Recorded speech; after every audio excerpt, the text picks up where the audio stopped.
There you go. There you go. Recording started. All right. Well, thank you, Kim, for agreeing to show us the drink, and more importantly, for those that are more interested in the FSD Beta stuff, talk about FSD Beta. Um, Understanding that you're under a modified NDA, please do make sure to just not say anything if you're not allowed to say so. Additionally, we also have James and Lisa who've joined us, who are also part of the FSD Beta. So, club members, if we have questions, I know that we at least have them to refer to as well. And if anyone else on the club has FSD Beta and hasn't shared it with me, shame on you. I should know about this sort of things. But it's okay if you're not allowed to share because you're under the regular NDA where they strike you down with a lightning bolt if you say something. So we're just glad that Tesla's decided to come up with this new modified program that allows them to share about it. So with that being said, we're going to start off with the, whoa, whoever just got on, please put off a mute. Oh, Tom, I think you've got two audio sources. Okay. We'll start off with the Mixology demo, and I'm going to put Kim as a focused spotlight. There, everybody should see her. Kim, take it away. Okay, so just start making the drink. Is that what you want me to do? Yeah, so I should have emailed, and those of you that have the link should see the Google Doc for the Aviation that she's doing, which and follow along. Okay, so we're gonna put all the ingredients into a shaker. So first is 2 ounces of gin. I'm using Citadel, but whatever you prefer is fine. And then we are going to do 3/4 of an ounce of maraschino liqueur.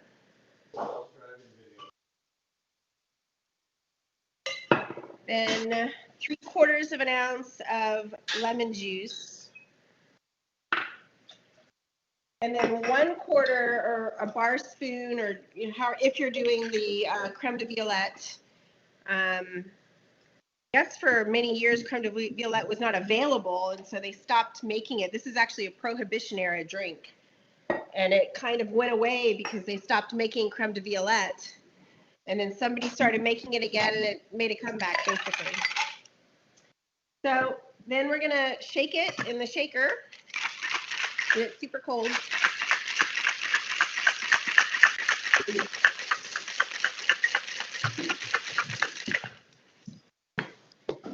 And drain into the cup. And it's sort of a sky blue color, which is why it's called the Aviation. Then garnished with the maraschino cherry. That's it. It's really good. Wow. It doesn't taste actually like gin at all.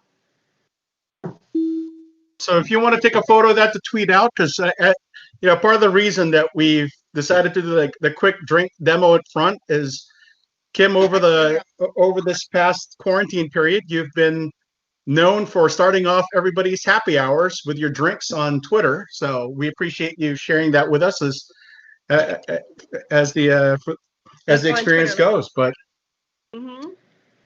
so for those that want the recipe, you should have it on your emails, and there's also a link on chat.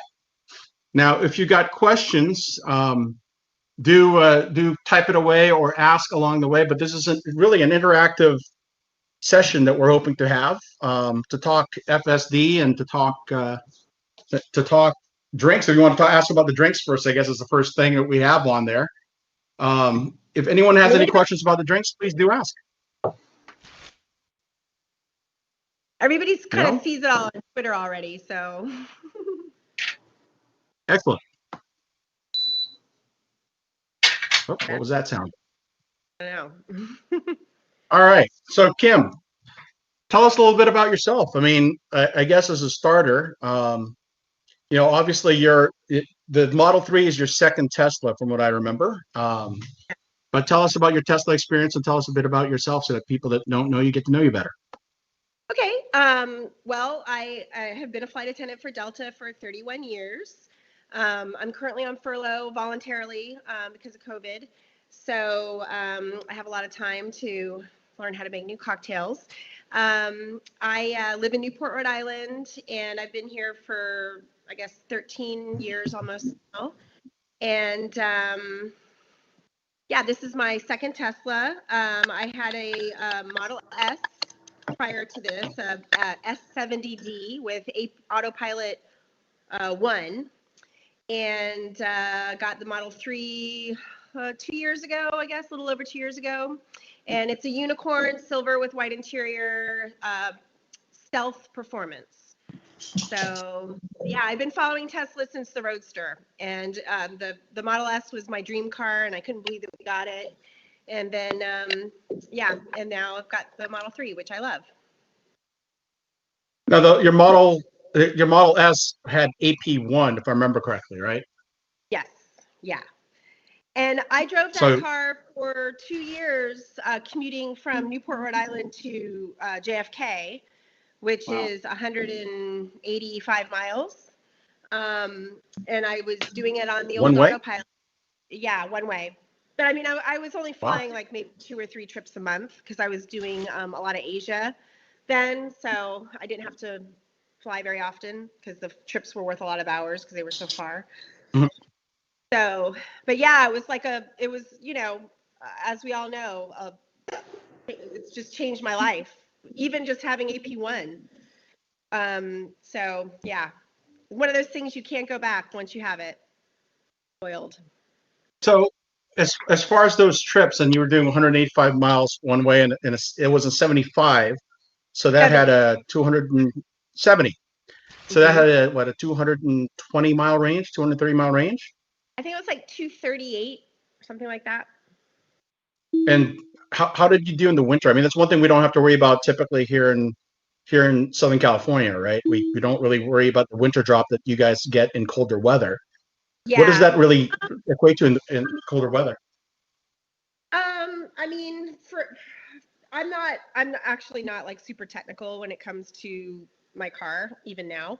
But Yeah. basically, what it meant for me, real life, is it added about 30 minutes of charge total. Okay. Like, so I could make it all the way. I would make it to JFK, stopping once. I was stopping anyway because I would stop for coffee or bathroom break or whatever. A supercharge at the rest area. And then there is a supercharger at JFK. So when I got there, I charge up so that it was ready for me when I got home. And then I would stop at that same supercharger on the way home. And it just meant that I would have to charge an extra like 15 or 20 minutes, you know, each way because of the range loss. So the supercharger went to, is that the at least on the highway, is that the one in Connecticut off I-95? Yeah. Well, there were a couple that I had. There's like 2 on one side and 2 on the other side of the highway. Yeah, that was usually where I stopped. On the way, it would be like, I think it's Stamford, Darien, like they're other. So yeah, I would usually stop at that one. Now, I mean, I transferred to Boston. I guess it's almost 3 years ago now, and so now my commute is only 85 miles. But since I transferred, they've opened up even more superchargers along that route. So I mean, it was already easy, and now it would just be even easier. One of them's a V3 actually, the one in I don't know, Fairfield or something. I've never used it. Okay. I just muted a bunch of people. If you have questions, please unmute yourself or chat or whatever. This is really a casual conversation. Okay, so to get an idea of where you're at, so you're in Newport, Rhode Island. So that means that the supercharger close to you is the one that's right by something grapes. There's a wine bar or wine shop right by that supercharger. Yeah. Yes, Angry Grape. Awesome. It's an awesome liquor store because it has like. Yes, I've switched over to Sauterne, so I've actually stopped off at that particular supercharger on my cross-country trip in 15. So that's funny. Yeah, so since you were there, they have actually like quadrupled the size of that store, and now it's more than just wine. It's liquor. I find all of the crazy European aperitifs and things that I use for my cocktails there. It's got the best selection of anywhere around here. Excellent. No, awesome. So people are obviously for the main event. If anyone has any questions on any of that parts, please do chime in. Otherwise, so tell us how you got picked. I mean, the big question everybody always has is how is Kim so lucky, and by extension, James and Lisa, to get picked to be part of FSD Beta? Did you have to offer up your firstborn? Did you have to, go on a secret mission? I mean, people are wondering, right? James probably knows that answer better than I do. Yeah. I mean, I think I got picked because I know James. No, I think you got picked because of your awesome Twitter presence. Oh, right. Well, I mean, possibly. Yeah. But I mean, that's my guess is that if somebody saw my social media, my stuff on Twitter, because I'm pretty active in that, community. Yep. Okay. So I guess for those of you that's not on Twitter, sign up for a Twitter account and don't forget to follow the club at OC Tesla Club. At OC Tesla Club, I guess is the club one. And Kim's, before I forget, is at Kim Paquette. It's basically her name, right? Just all together. And Yep. James is Arc Tech Inc. Right? Yep.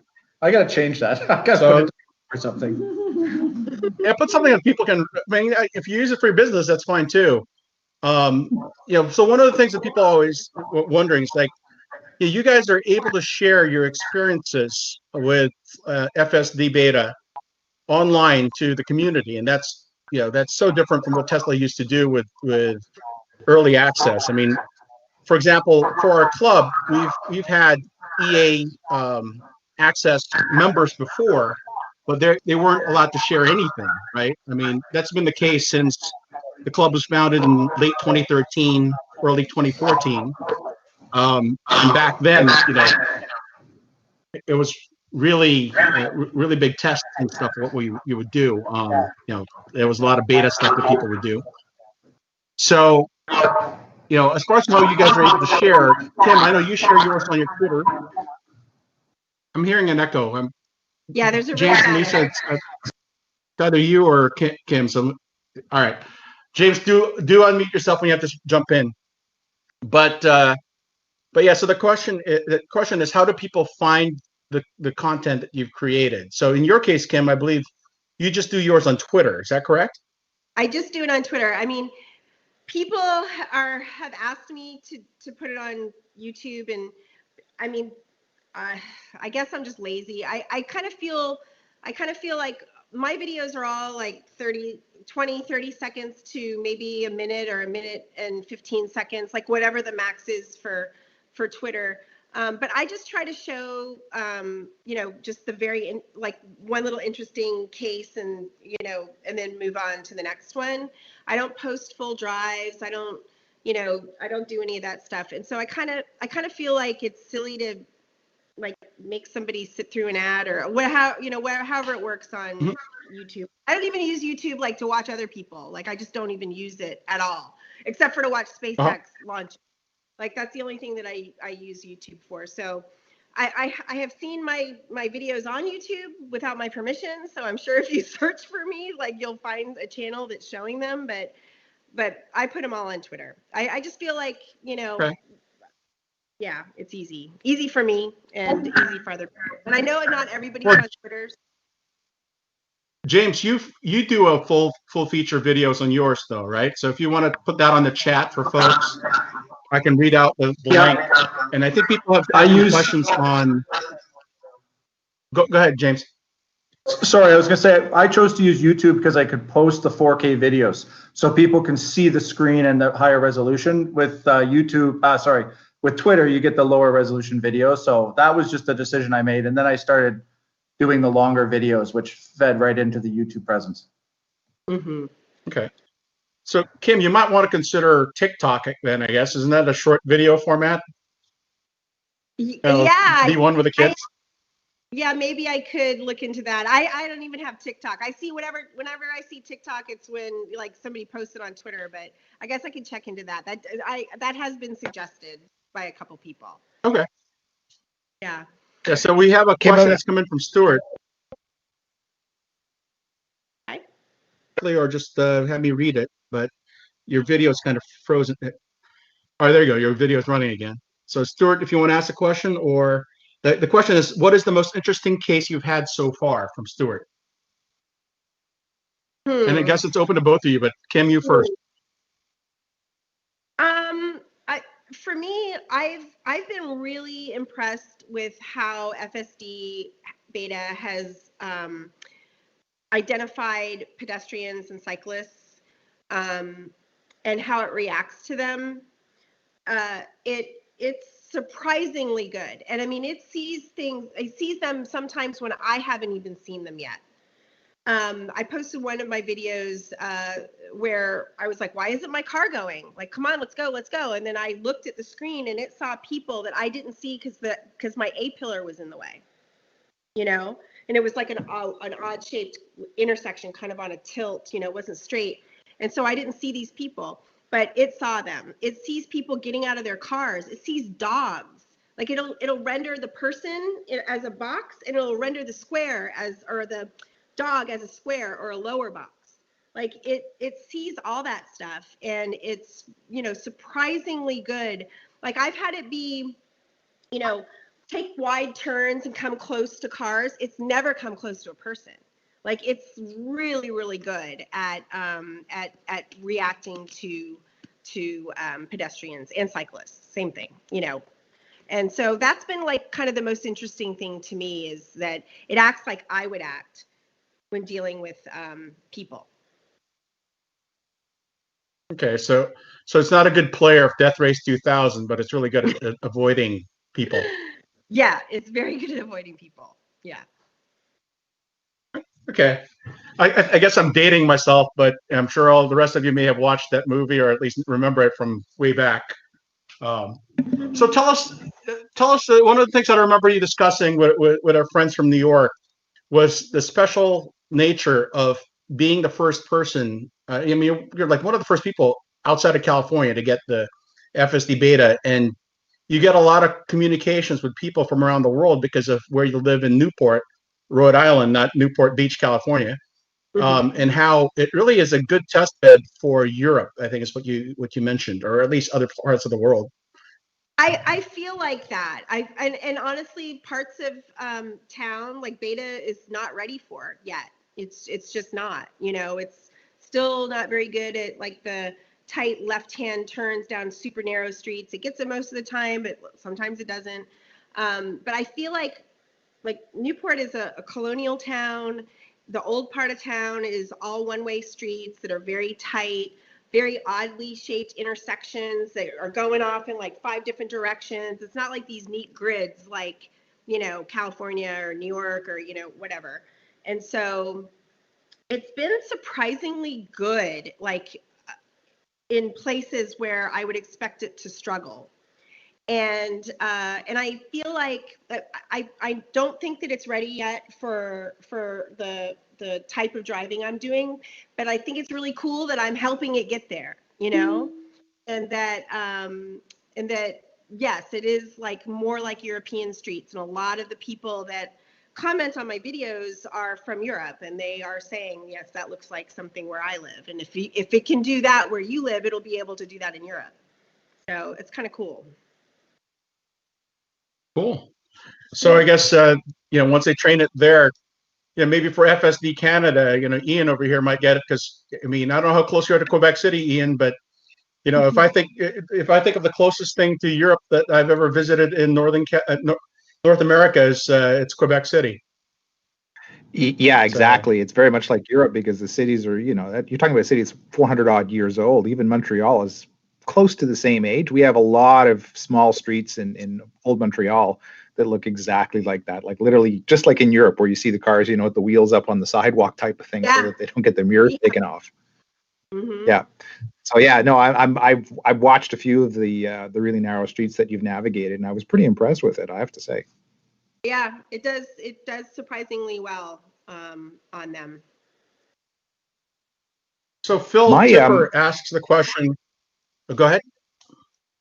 No, I was just going to throw in, just while I had my mic on, and both James and you, Kim, if you can comment. The one thing I'm most fascinated with is how it handles, the really odd stuff like construction, when there's a lane deviation, or like we have lots of stuff going on in my town where they literally put you on the wrong side of the street. And even as a human driver, you have to squint at it for a minute to understand where you're supposed to be going.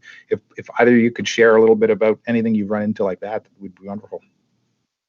I mean, we have a lot of that around here right now, and I will say that like the first, I don't know how many, maybe 2 or 3 builds that we had were not good.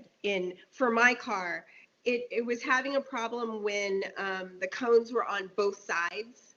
Like it was okay if there was only cones on one side, but if I was going down like, a lane that was cones on both sides, Beta would get very confused, and it would just kind of stop, it wouldn't want to go, and so I would just turn it off. But a couple of updates ago, or maybe it's this one that we're on now, it actually started to be able to do that. And I posted a video. I think I called it. The video was called like Cone Gauntlet or something, and it went right through, and it didn't really even hesitate. It hesitated at first, like as it was entering, because it was kind of wide, and then it narrowed, but then it got it. So it's been it was interesting to see the difference though, because I literally wouldn't have been able to use, have beta turned on, have autopilot turned on, before when I got it. So it's doing pretty good with that. It still is not ready for, like policemen, directing you, or if there's a guy holding a slow sign or whatever, it's not good with that yet. It sees it as a pedestrian and kind of wants to stop because it sees somebody in the road. But it'll get there. Like you can see that that's, I would think, actually a relatively easy thing for them to conquer. It's just not there yet. Cool. Yeah. James, you have anything to add on that before I move to the question? Yeah, I've been impressed with how it's been handling road construction, especially with it not seeing a speed sign. So it's reading odd speed signs for construction. So even the really small temporary speed signs, it sees them and slows down for it. And then when it notoriously sees the 50 sign in the middle of the construction zone, and it's like, oh, I can go 50 now. It's doing really well recognizing that it's in a construction zone and maintaining that safe speed. And then I've even noticed, see my name on there, but it doesn't matter. I mean, when it You probably have to sign in. constrains the traffic even further, or there's No, a worker near I the cones, don't it slows down for that and anticipates that worker might step out in front of you. So it's been very intuitive and very, very natural flowing for me through those construction zones. But I haven't had Kim's issue with cones on both sides. All of mine have been just restricting a lane in. And then I've had it also avoid sandbags, which they block all the storm drains when they're doing construction here in California, so it doesn't go out to the ocean. And it's avoiding those while navigating the cones, which has been really impressive as well. Oh, interesting. Cool.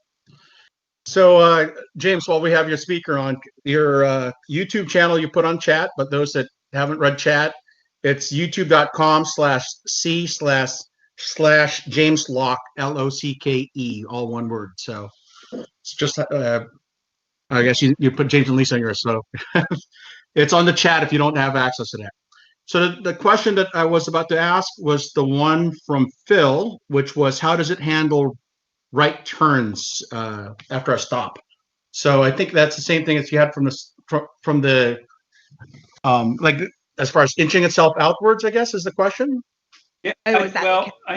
When you come to a right turn, you're mainly looking over to your left to see if there's traffic approaching. And I wondered what cameras on the car are aimed in the proper direction to be able to look far enough down the road to make sure somebody isn't coming fast from a distance as you go into that turn lane. For me, it is actually really good at right-hand turns, and you can see on the screen that the car has it rendered. So I'm not sure if it's using, something, on the bumper, or if it's on the B pillar or what, but it sees them. And in one of the latest updates, it might be the one that we're on now, it started to actually really inch out when it needed to inch out. It's not 100% perfect. Sometimes I still do have to intervene. because a car will be coming, but it's significantly better than it used to be. Right-hand turns for me have always been actually pretty good. It struggles a lot more with left-hand turns than it does with right-hand turns. Yeah, I'll add to that if you don't mind. The thing, just to remember with the Beta FSD, they've changed the cameras. So instead of individual cameras looking different directions, it stitches the whole situation around the car into one view. So they're all looking every direction all at once. So as you have a car coming from the left, it sees it out of whatever camera it needs to and calculates that path to anticipate that turn.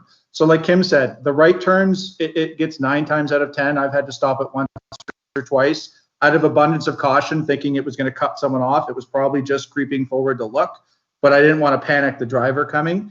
Left turns, it does pretty good, but still figuring out that distance algorithm with the oncoming car and the speed, especially here in California where like city streets are posted at 50, so they're doing 60.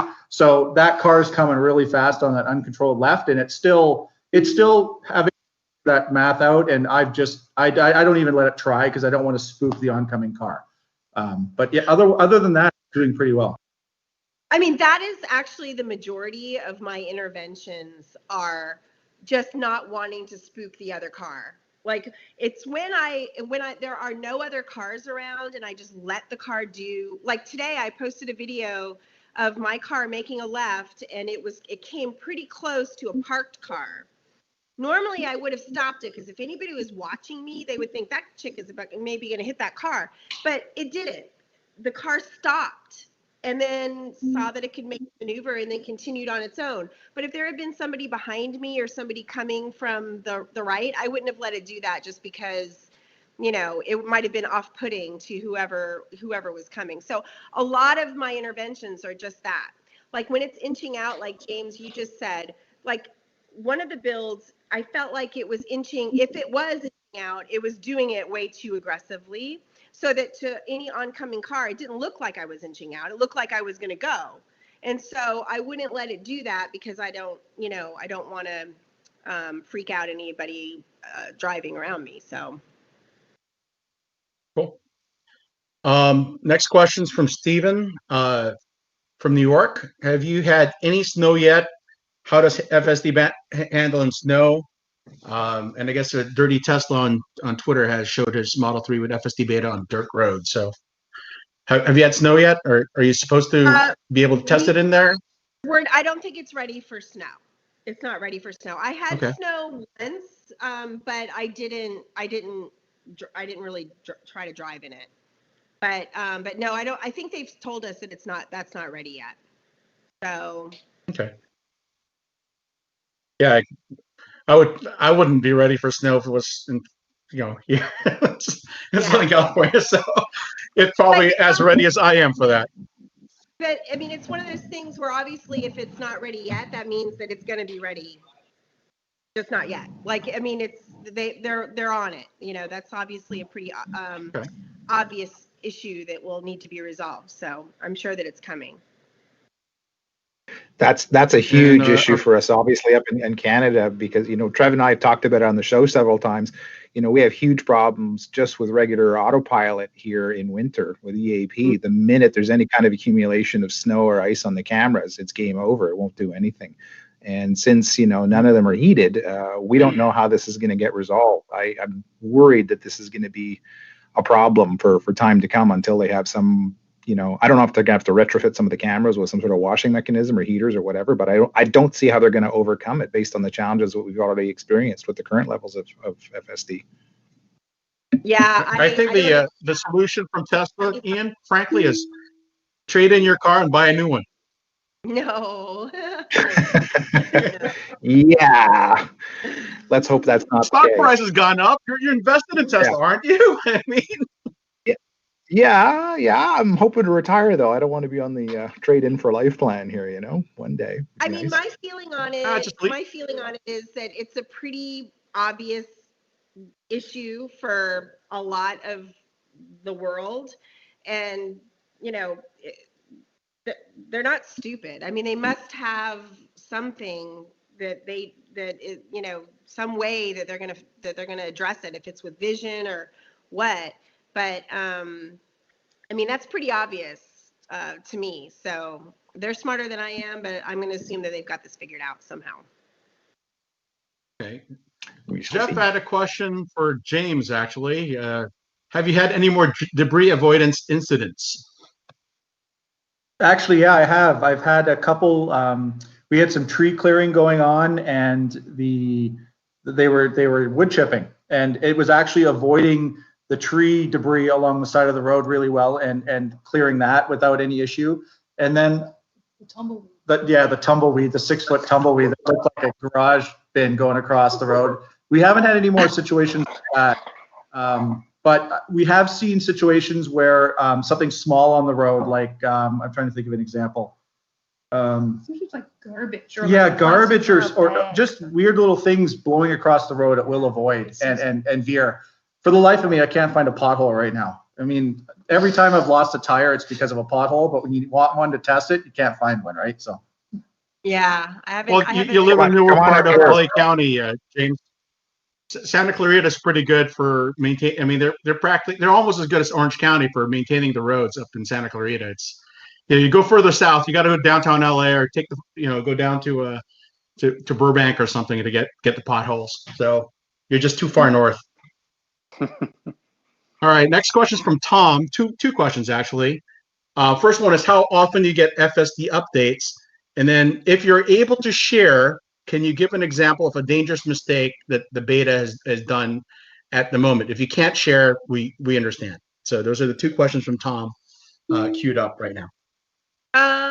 Okay, so wait, the first question was, sorry, say that again. How often are the updates to FSD Beta? Yeah, it's not regular. Like at first it seemed like it was once a week, but then we got 2 in 1 week. That one we didn't really notice what the difference really was, and then it's been, I think, 10 days since the last one, so it's been over a week. So we're fingers crossed we might get it tonight. But yeah, it's not in regular intervals. As to the second question, can you guys answer? I mean, I don't know. Should I answer that question? I mean, it hasn't done anything like. If you're not allowed to, fine. No, but I don't feel like to me it hasn't done anything like super dangerous, because we are always in control of the car. Like, we're paying attention. We're not just letting it do it. So, like, for me personally, I am over cautious. I feel like I probably disengage it before it, just because I'm not sure. But like, it's not 100% on, like even a stop sign. Like, maybe it won't, like, it'll stop, but then another car's coming and it'll start to go. It might stop again. I don't know, but I'm going to stop before I find out, because I don't want to freak out the other car like we were talking about earlier. Like, I don't feel like I've been scared, if that's the question. It's not that bad. It's fine. Maybe I'm just overly cautious. I don't know. I think that's the important part. I mean, it's a beta, and we were all completely warned by Tesla that it's beta and that we should treat it as such. So we don't ever let it get to the point where, like, we are in a situation that we would have been in a bad spot. So because us disengaging it helps Tesla teach the system. So that's what we're doing constantly, is if we see a situation where we're not comfortable, just like if we were teaching our son or daughter how to drive, we intervene and we drive the car safely. So I've never even experienced anything like that, because I just drive the car in a safe manner at all times. So I guess the thing to remember is with FSD and any of the driver assistance systems in there is the fact that you as the owner operator are still responsible for everything, right? I mean, you're the, they may call it FSD, but at the end of the day, there is still a steering wheel on the car. So you are the person most liable for the vehicle and its operation. Is that a good summary of what the agreement is? Just like FSD or autopilot is now. I mean, you are always responsible. Mm-hmm. You have to be paying attention at all times. I mean, we still get the nag. You still have to hold on to the steering wheel. It's it's the same. You have to you're paying attention all the time. You can't be complacent. Just like regular auto. Okay. Yeah, and the key is that this is not meant to be in a fully autonomous system. Basically, we are beta testing the city street nav on AP. That's basically what we're doing. It's not meant to be something where we're not paying attention. So the same way you use it on the highways, we're just testing it on city streets at this point and helping with the beta program. Well, for example, with the system I paid for full self-driving, but I don't have beta, of course. So they changed it so when there's a big truck on my right, the car moves to the left. But when there's a big truck to my left, the car does not move to the right. Have they fixed that for you guys? Well, so are you talking about on the highway? Yeah, it's a freeway, yeah. Yeah, so I mean, as far as I know, there haven't been any changes to anything on the highway because beta. Well, I get nervous when there's a big truck on my left and it's hugging the truck too close. So yeah, I mean, as far as I know, they haven't changed anything to do with highway driving. Right, so it's only off highway driving. Okay. This is only beta. Yeah. So the difference, I think, is, and James actually has a good video for that, going back to the YouTube we talked about earlier, when he took the commute to JPL from home several times, right? Well, yeah. Where the first one he posted, it shows that he's on FSD Beta until it jumps on the highway, in which case the module that runs EAP, I mean, you're an engineer, so technical person, that module takes over and runs the same way that EAP has always run. I remember him noting that. I just forgot. Yeah. Yeah. So that's how we need to look at it. Yeah, like it reverts the moment that you get like onto the highway, it reverts to the regular UI. Like we don't see the beta UI anymore when we get on the highway. Okay. Next question before I go to the hand raised is from Jason. And Jason, thanks for fighting all the fires for everyone down there. We know that with the Santa Anas that's gone on, but his question is a good one. So how does FSD handle emergency vehicles going code 3, which means lights and sirens? So when there's a lights and siren situation going on around you, does FSD Beta know anything about it? Does it do anything with it? Not yet. Not yet. I mean, I think that would be a pretty easy thing for them to solve. It's not one of the things that we have gotten in an update yet. But as of now, it does not recognize emergency vehicles. Yeah, and I can add to that. Specifically watched as an emergency vehicle passes me on the screen. It doesn't indicate them any different on the user interface. And because it's an emergency vehicle, I always take over and pull over. I don't wait to see what Beta is going to do because it's an emergency vehicle. So, yeah. I mean, if for a fire truck or a police officer that wants to follow me one day with their lights on and see in a safe environment, sure. But I mean, otherwise, I'm just going to take over and pull over and not wait to see. Well, and even when it's like coming from the opposite direction, like, you know, like you would still get over even if you didn't like stop and pull over, like people kind of move out of the way. It doesn't even do that. It doesn't, you know, I always end up being over. Okay, excellent. So we have Bill and Diane, you guys used your hand raise feature, so I'm going to unmute you. I assume that. Oh, yes. You guys have a question, Bill and Diane? You guys are unmuted. No. We're good. We're just trying to figure out how to get everybody's picture back up on there. We're not good at this. No problem. It showed a hand raise. I'm going to mute you guys again. Okay. So I'm going to go to the next question from there. All right. Yes, I know we're not using Zoom here, so people have to know. But those of you guys know, we get complimentary service on this. So I'm, if it's free, it's for me, as you guys know. So taking a pause from the FSD question, since this is a meetup for the Tesla Owners Club of Orange County, Mercedes and Terry have a very useful hint on chat. For those of you who live in Southern California, there's a liquor store in Costa Mesa that has an amazing selection of unique and hard to find liqueurs. It's called High Time Cellar, awful name, but great collection of wines and spirits. So Kim, next time you're in Southern California, if you're in OC, maybe we stop off at High Times Wine and Cellars to see if we can pick up something for your ever increasing bar. All right. So Tom has another question. Yeah. Do you have a question, Mercedes, that you want to add on, or no? Okay. So Tom, your question's next as well. Is the response fast enough for FSD?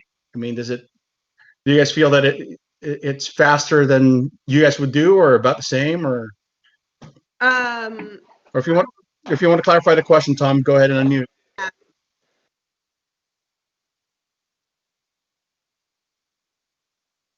If I think I understand. The existing system is too slow. I mean, many times I have to disconnect because the car is responding to a pedestrian or something like 3 seconds too late.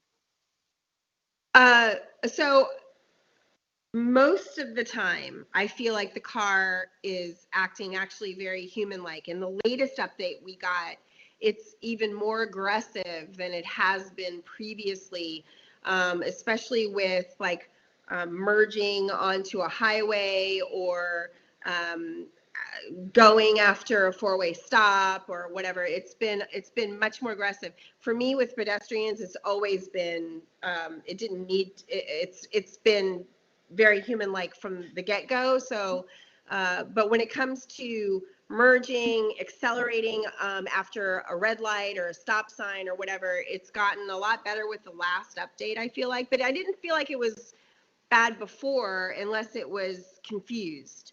When it's confused, it does go slow, or if it's like figuring it out, it goes a little bit slow. But that seems to happen a lot less now. James, has that been your experience? Yeah, it's definitely more responsive. If a car turns in front of you, it sees it right away, right?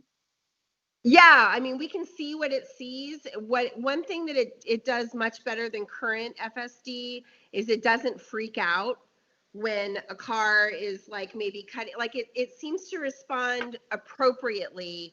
Instead, I feel like current FSD, if a car is cutting across, but there's plenty of room, you're not going to hit that car, it's plenty far ahead, current FSD will slam on the brakes. But Beta does not do that. In fact, it doesn't really flinch at all. And I've actually posted a couple of videos of that early on, like in the very early builds, it was already very good at that. Well, isn't that one of the challenges you have in your island, is the fact that people just jump right out? I mean, wasn't that one of the things that you had? That's New England. That's New England driving in general. So like people kind of are jerks. So. Well, like you said, I think at the New York one, you mentioned that it seems like it's a very polite driver, and having grown up in Southern California and taking my driver's test and everything out here, that's how they teach you to drive. I mean, you're supposed to be polite. So yeah, all you guys have is a California driver that's following the rules that they were taught, rather than those that have learned the bad things afterwards, right? Yeah, I think so. It's too polite, this area at times. And I think we talked about it on that New York call that, when FSD or Teslas actually become like it's wide release and people know that people are like the cars are actually driving themselves, I think that they're going to probably take advantage of the fact that the Tesla is going to be polite, because you kind of have to be aggressive here sometimes to go. And right now my car is not doing that. That rolls right to Stuart's question, which is really funny. But his question is: are there any options you can set, like how aggressive (parentheses Mad Max mode) is is FSD Beta? Can you like tell it drive like a New Yorker versus drive like a polite person? Elon, we need New York mode. No, it does not do that. It does not do that right now. It's very What they need is they need more programmers in Southeast Asia to do this, because I mean, if they need that, what they really need is to have a modes where it changes depending on your location. I mean, the worst traffic I've ever been at are places in Southeast Asia where I'm like, I'm just hiring a driver. I'm not going to rent the car myself. Yeah, we talked about that, I think, on the New York call, which was, there's going to be this transition period where, yeah, like how is that going to work exactly? Because when everybody's autonomous, then it's obviously not going to matter. But in the meantime, yeah, it's going to be, yeah, it'll be interesting to see how they figure that out. Well, that actually Well, ties into another question that I had. I'm sorry. Go ahead, sir. Every state is going to be different in the way that people drive. New Yorkers, California, Texas. I'm from England, and the rules of the stage 3 with the lights and the sirens, we don't pull over to the side if they're coming the opposite direction. There's no rule. If they're on the same direction, we pull over, but opposite, we don't. So there's going to be these different rules set up for these different regions, and I'm wondering whether they're going to look at the US and go, okay, California, you've got these set of rules. New York, you've got these set of rules. That kind of thing. So it'd be interesting to see if they do that, whether someone does a cross country and actually sees the different ones that go along their routes. It'll be interesting. I feel like that's probably another. I mean, it's a lot of work, but I think that would be a pretty basic thing. I mean, because different countries have different laws as it is. A lot of the comments that I get on my videos are, oh, there's a crosswalk, you have to like slow down in Finland, or wherever the person commenting was from. That's not the law in the US. I don't have to slow down at a crosswalk if there's nobody near the crosswalk. But they were saying that what my car was doing would be illegal in their country. Well, it's not illegal where I am, and and my car did just fine. But that seems like a pretty basic thing for them to solve. Again, is whatever the local laws are and whatever the local customs are when it comes to things like emergency vehicles. I just think that would be kind of easy. Well, the other complexity that they have to worry about in Europe is what about English drivers driving into the continent, or people from the continent driving in, right? They go from left-hand drive to right-hand drive. Totally. I mean, what side of the street are you going to drive that FSD, right? Yeah. That's got to be freaking crazy. But let's have them figure out the U.S. first, because we're all, at least domestic here. I didn't have anybody RSVP from. This was scheduled late enough that the Europeans aren't joining us, and none of the Australians did, so we don't have to worry about right-hand drive on this call. But just some of the things they got to worry about.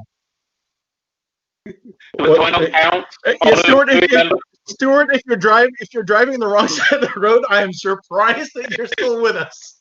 I have a story about that. That may be a later date. We'll do it when we're not recording the call. Yeah. I don't know if the statute of limitations has expired. So the next question is from Stephen from New York, and he says he believes that it was you shared on Twitter that there have been some issues with taking a car with FSD Beta into service. Basically, it locks out.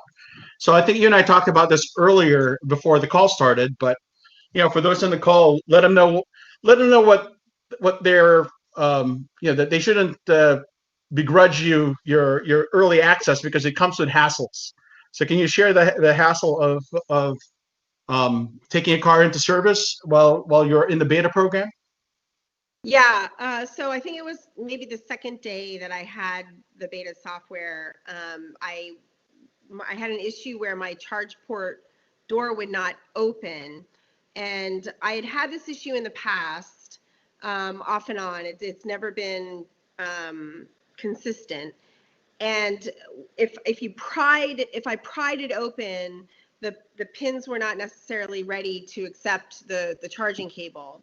And so I happened to be at a supercharger, which was a mile and a half down the road, or a couple miles down the road from the service center. So I just drove down to the service center, and this was a Friday at like maybe 3 p.m. my time, Eastern time. And apparently, if you have the beta software, they can't service your car. They have to roll your car back to the regular FSD in order to be able to put your car into service mode, I guess, or something. Maybe James knows more than me. But anyway, that's what they had to do. They had to call headquarters. They had to roll my car back. Then they could work on my car. And then there was an issue with them even giving me my car back. Like they were waiting for California to respond to whatever question or issue that they had. And it was end of the day on Friday, and my guys were getting ready to go home. And I actually ended up calling one of the engineers that I'm not sure he appreciated that. But I was like, I want my car back. Can you please like just, communicate so that I can go home? But yeah, so if you have an issue, like apparently they have to roll your car back to non-FSD beta. So it's a little bit of a pain. I mean, I never have had an issue with my car that I needed to go into service for, and I just figured that it was like 2 days after beta that, I had that issue. So. Okay. I'm just reading into the next question here. It was Do you probably always the beta have to that have? actually caused it. Say that I was again, just- James? The beta update probably was not properly deployed to your charge port, so that's why they were waiting, is they needed to do an analysis. Your charge port didn't update properly, and that's why they were waiting for the engineers. So, Yeah. when they do these firmware updates, it deploys to every component of your car. So, and if they do it properly, they have that issue. I have a friend in service, and he couldn't connect to my car when I got into beta. Basically, when you're in the beta program, your car is pulled out of the fleet of software updates because you're obviously in a unique developer mode, basically, and that is not able to be accessed by anyone in service. So they have to remove you, put you back into the general population, so to speak, with software updates, fix the issue, and then move you back into the beta group. So that's why it's a bit more involved and something to consider if you do get invited into the beta. It's definitely, there's some catch when you're part of it, and if you have an issue, that's one of them. Yep. So it doesn't just update them. Well, I guess it's part of the things that you've shared. I mean, Kim, you don't share this, but I know James does, and a few of the other guys, where they show the downloads of gigs that they're getting either one way or the other, as on Twitter, based on what's happening with the program, right? So I guess the other thing is, if you want to be in the program, you got to make sure that you've got good internet access. Yeah, you definitely need to be on Wi-Fi. Okay. Next question was from Phil, and do you always have to have a route entered into Navi, or can you drive in FSD and initiate turns with the turn signals? I've definitely driven it not on the nav, but I'm not sure I've tried to make a turn. Have you, James? I don't know. Yeah, I have. So basically, the nav on AP has to have a destination set. There's times where I've not had a destination set and just see what it'll do. And it'll go for a little while, then it'll say, take control. You have to take control. Other times I've seen it where it just kind of goes to a random destination. I've had it go along and then, I'm going to turn right here and drive for a while. And, I'm going to turn left here. And then it'll say, I don't know what I'm doing. And you have to take control. So really? it needs a destination set. Yeah. If you're ever feeling adventurous, Kim, and it's like quiet, go out at night when there's no traffic and just engage it and see what it does, see where it takes you. Well, that's a request that I've seen crazy on Twitter, right? You have that feeling lucky button that people had, and you got the food destinations. Maybe you just do it for FSD Beta and just say, I'm feeling lucky and just take me somewhere. And, luckily with FSD Beta, it's supposed to work on city streets. So it's not like it's going to take you across the country. True. I mean, you need a snake charger for that, and they haven't made those yet.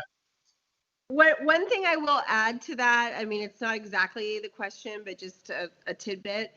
And I have showed this in at least one of my videos.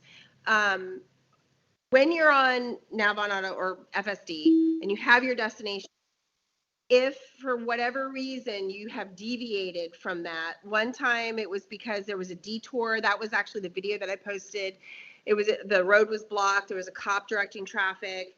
I disengaged, turned to follow the detour. And now all of a sudden I'm not following the route. I put it back in FSD and it didn't like that at all. It was like red hands, take control, like because it hadn't recalculated the route yet. So it does like want to be like following the route in that instance. Other times for me in town, in the old part of town where I mentioned earlier, it kind of has a hard time sometimes with the lefts. The left-hand turns that it has the most problem with are the ones that are kind of hidden, because there's all these parallel cars parked on the left-hand side. I'm going down a one-way road with cars parked on the left, and then I want to make a left, but it can't see it because it's it's hidden by these cars. And sometimes it doesn't get that left and it'll go past it. It'll just keep going right past it, but then it's not following the nav anymore. And so it gives me the red hands because it isn't on its route, I guess, or whatever. So as of now, it definitely needs to be on a navigation route to work well. Okay. I'm just going through the questions here. There's a lot of funny comments at this point. Let me just see where we're at here. I'm not even looking at the comments. I'm sorry. So I'm as always, once again, the theme here. Once again, we're all at home. It's virtual, which is why we're okay to discuss alcohol and FSD beta at the same time. The question was from Jeff. Has anyone gotten Tesla tequila yet? So my understanding on the deployment of Tesla tequila is my personal opinion is that this is a way for Elon and Tesla to train those of us in California for the upcoming launch of the Texas Gigafactory, where they're going to be building Cybertruck. So the deliveries of Tesla tequila are going from the east side of the country to the west side of the country because the liquor distributor is actually based out east somewhere. So as you know, the Cybertruck will be built in Texas. So it will go outside of Texas first, being distributed. So I'm sure if you have a Cybertruck order, Californians will probably get it not as early as we're used to, which hurts. But this is a good way to test it out. So to answer your question, Jeff, I don't think anyone from California has received it. Now, those of you that are points east that have ordered it may want to answer. I know on Twitter, I just noticed that one of my friends from Texas just got his.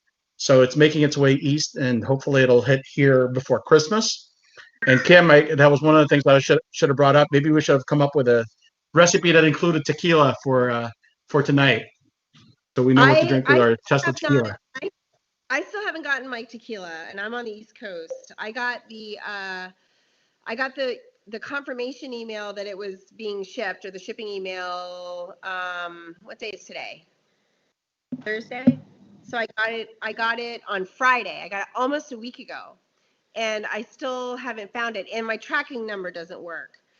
It doesn't, it says invalid. So I'm probably gonna have to give them a call and find out if it's lost, or if it does say 3 to 12 days, but I'm assuming it's not 12 on the East Coast. It's probably 12 on the West Coast. That's so wrong. How are you not the first person to get it, Kim? Somebody made a huge mistake here. They don't understand your position in the community. I mean, yes. Well, the big question is 1 or 2. I only There's have that too, one. yeah. I mean, I'm not. The working tracking right number now. doesn't work. It probably hasn't shipped yet.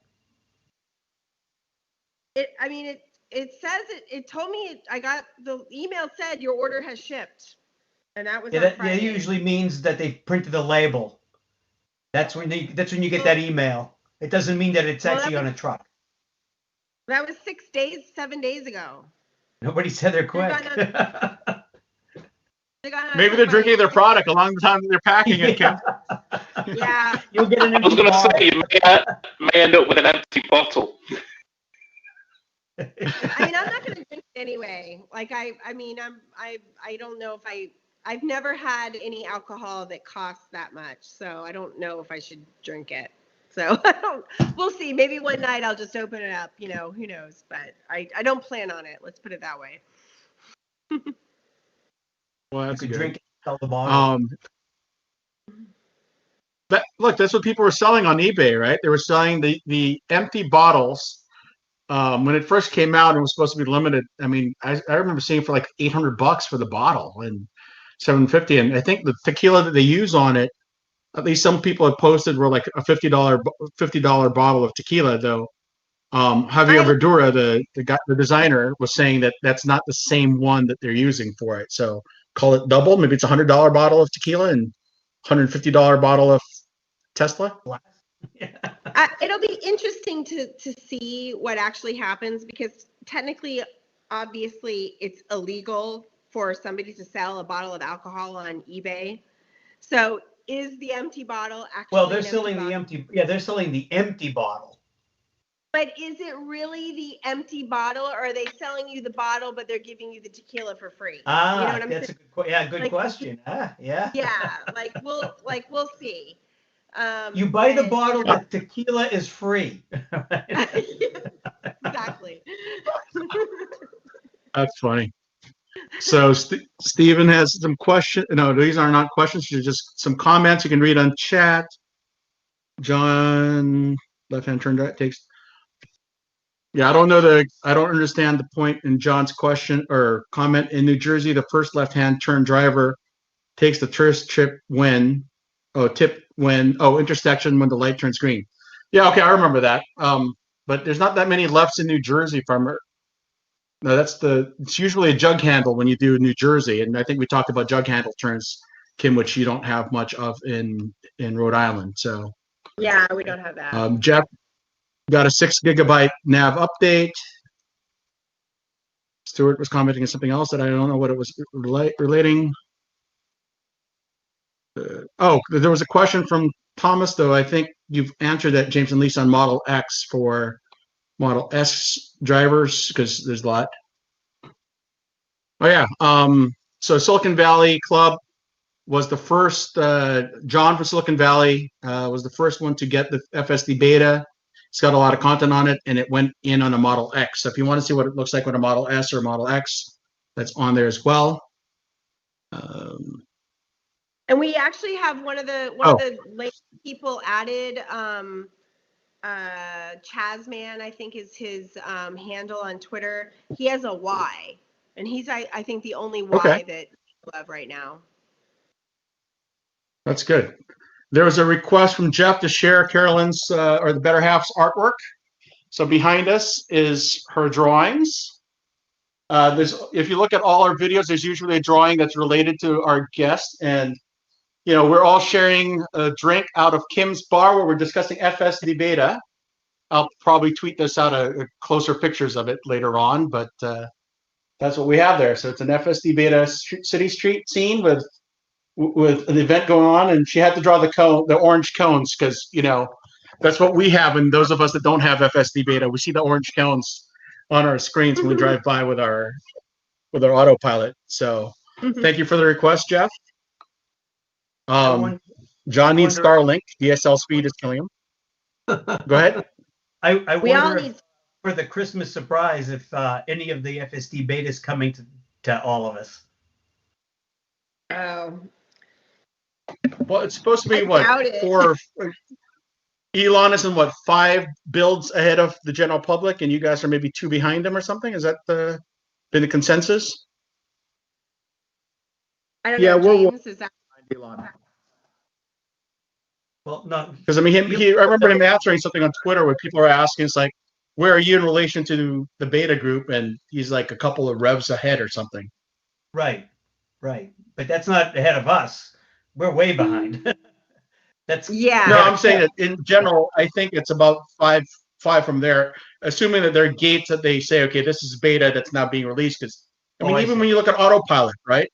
When you look at autopilot, you still have to agree to the beta that's on there. I don't know how many of you have read and accepted those terms over and over again, but even autopilot, which we paid for, it says it's still in beta.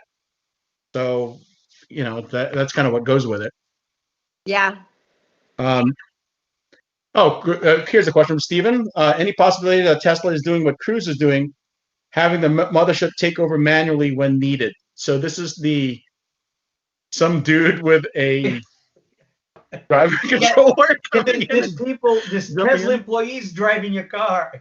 Yeah, that was one of the I think Tesla Q conspiracy theories was that all of this is fake and that they're actually driving our cars like a drone pilot from Fremont. No, that's not. Do they even know how much that would cost to have him? Not only that, has anyone experienced the internet speeds in a Tesla lately? That would be terrifying. They're paying. They switched over to T-Mobile. They get unlimited data, but when you get 10 gigs, it caps out at 2G speeds. What's the problem? Yeah, no, that's definitely not happening. Though, I do wonder if there's things going on in between downloads in between builds, like if they're doing anything to our cars in the meantime, like overnight, you know. I honestly think they are, Kim. I don't have any evidence of it other than watching traffic over my Wi-Fi. And I was talking to someone, I don't remember who it was. I honestly think they are tweaking things for beta and like changing weights of values on decision processes and stuff. Because I've seen things change between software updates on my car, like how much it does like a weave as I'm driving down unmarked roads. And so I think they are tweaking values and getting feedback on how we're behaving and what we tell them we're seeing every day. So it makes sense. Yeah. So you're saying it's the same build, but the car's reacting differently. Yeah. So basically, I think Green the Only actually posted a great stream about that where he was showing a lot of the settings, and there was like slider bars. Those could probably be adjusted between software builds to see how those impact certain beta testers. And then they use that to train the fleet and to get out to the other beta testers. So it seems like the realm of possibility that they're tweaking those numbers, especially because I see, I'm watching my data traffic, and like tonight, my car has uploaded 6 gigabytes and then downloaded 1, but I haven't gotten an update. So they're moving data with my car. Now, we are hopefully anticipating an update tonight, but that will be based on previous experience, about 2.2 gigs for just the software update. And then everything else is just for data traffic for the beta team. Yeah. Okay. Kim's car is getting all the sliders to full 11.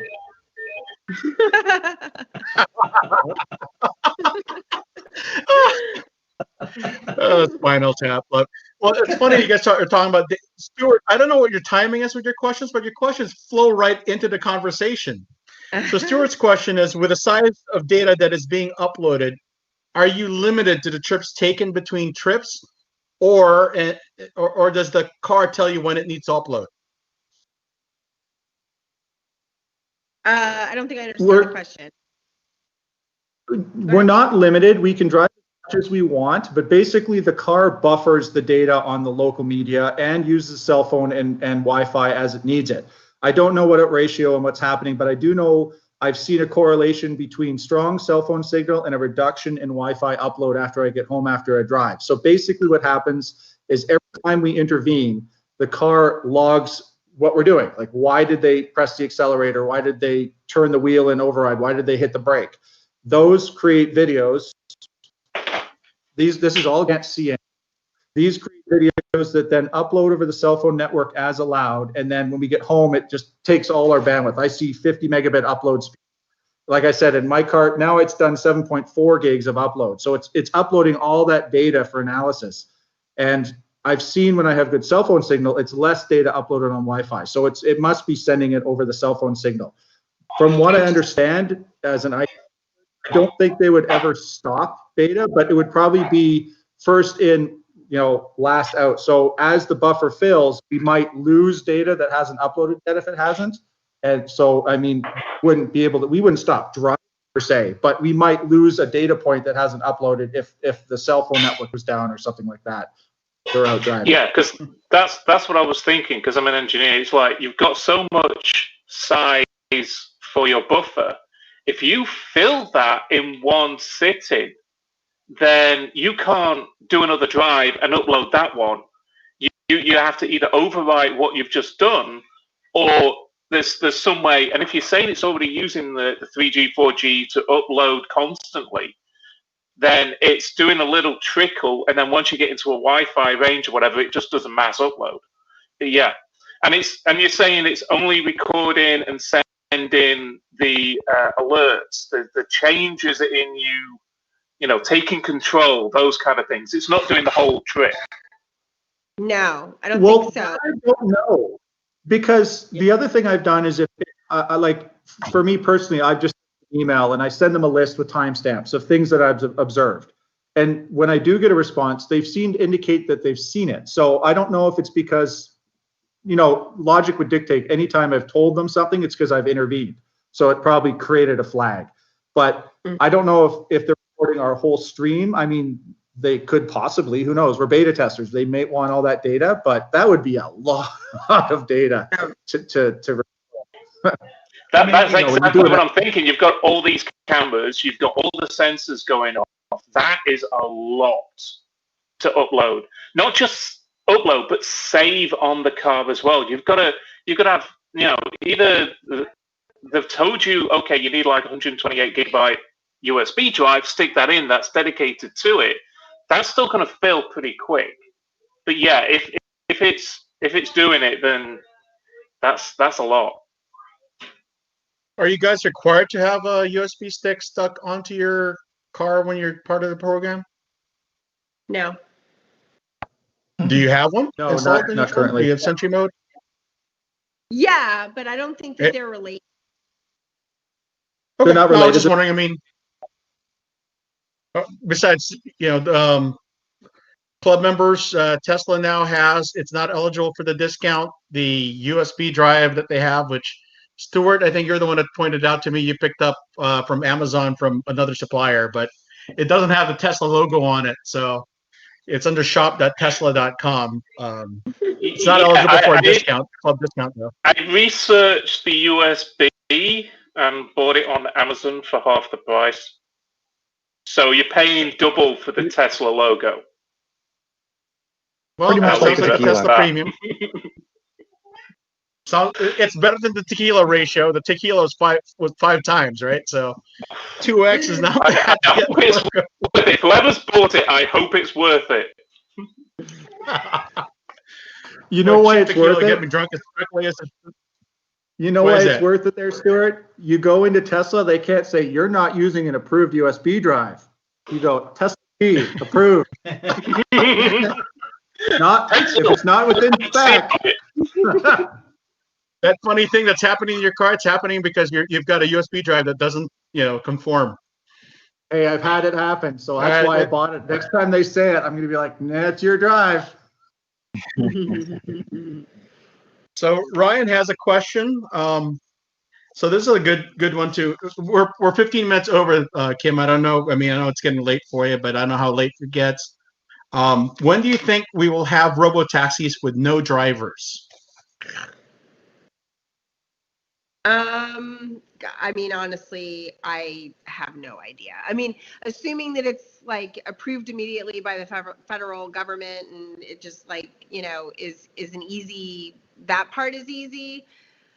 I don't know. I mean, Elon seems to think it's going to be pretty soon, I think. Doesn't he say it's going to be next year, that it's going to be ready for, and then waiting for the regulators? I'm not that's sure. Elon time.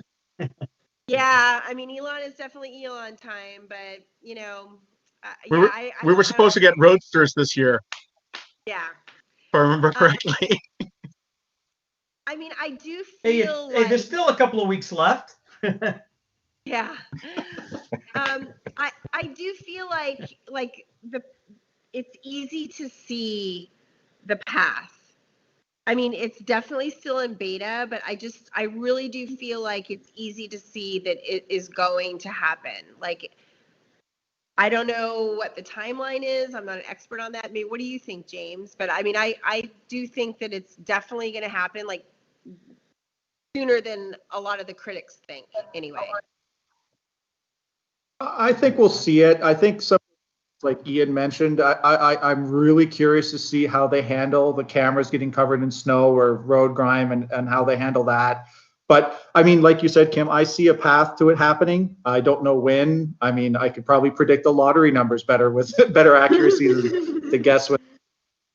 I think I do agree when it happens, it'll happen faster than we all expect. It'll be like this void of not knowing, and then all of a sudden it'll be happening before we know it. As soon as as soon as those March of Nines with safety are shown, regulators will come on board quickly, insurance companies will come on board quickly because it'll be saving lives. So I think it'll just happen really fast when it does.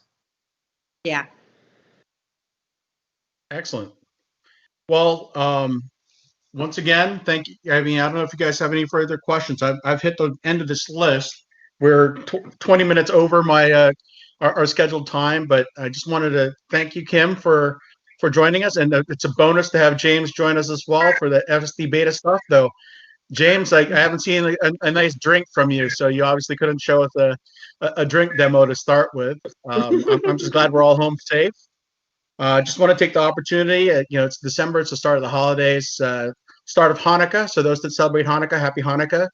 Those of you that are celebrating Christmas, Merry Christmas or Happy Christmas to you, Stuart, because you're British and you guys use a different word in front.